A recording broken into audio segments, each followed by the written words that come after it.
Hey, welcome to Nuggets of Gold. I'm recording this on St. Patrick's Day, March 17, 2021, and I unintentionally wore a sorta green shirt today, although my green cup over there, that looks pretty green. That makes my shirt looks kind of extra blue. Is this teal? Is it aqua? Is it green? Is it blue? I don't know. But it is St. Patrick's Day today, and so I am going to take us to a card. I have pre-selected a card today to tie something back into his life. I'm not a huge St. Patrick historian kind of guy, but here's the card. It is a picture of a bridge or a gate, kind of a brick gate, and the verse is Psalm 100, verse 4. And what this is going to do is going to give us 4 lines or 4 phrases that all kind of repeat the same thing.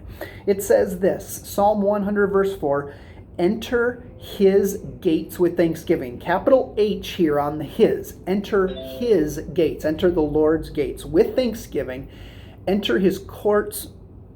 We have first line. Enter his gates with thanksgiving. Enter his courts with praise. Give thanks to him. Bless his name. So 4 lines, and in every line we've got a capital H referring to his or him, and it's all pointing us upward to praise God, thank God, bless God. And here is how that ties into St. Patrick's story. St. Patrick was, as a boy, taken as a slave to a neighboring country. And when he returned to his home, my understanding of the story is that later in his life, he was saved by Jesus, trusted in the gospel. He returned back to the place where he had been a slave, where they worshiped idols, where they worshiped not necessarily so much stone figurines, but they worshiped the gods of nature. And so St. Patrick, a big part of his ministry was explaining to them how the God of the tree or the God of the water or the God of the leaf or the gods of nature that they believed in were not the true God. And so a huge part of St. Patrick's ministry was helping people orient their praise into the right place.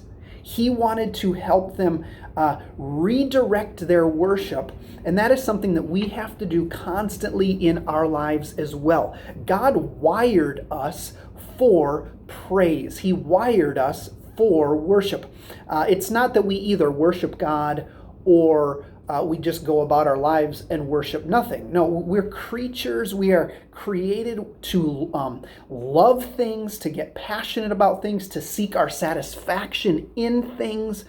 And St. Patrick's ministry was preaching, helping people come to a realization and making a distinction of, is my worship oriented in the wrong direction? Am I loving things? Am I loving people in the place or in the manner that only God deserves? Am I expecting of things? Am I expecting of money? Am I expecting of vacations? Am I expecting of other people satisfactions? Am I expecting them to provide me with satisfactions that only God has the ability to provide? Am I trying to escape? Is my hungry soul trying to escape from the expectations of life upon me by feeding on little things that bring me entertainment value, that give my soul a little wee-hoo for 30 minutes or 2 hours, or for a couple of days, a couple of weeks, a couple of months? But I am letting my enjoyment and my pleasure and my satisfaction be sought in things that are not him, or I'm expecting these things to provide me with the security or the satisfaction that he alone can provide.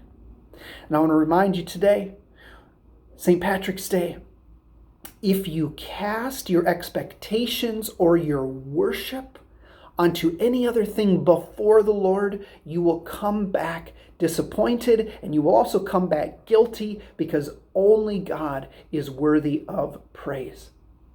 So when we turn our affections or the first place in our heart away from God, we get unsatisfied, and we are also guilty of demeaning him, putting him in second place or 14th place or no place at all. So I want to encourage you, look at your life on wherever day you're watching this and think, Lord, is there anything competing in my heart for my love for you, my obedience, my allegiance to you, God? Have I substituted anything else?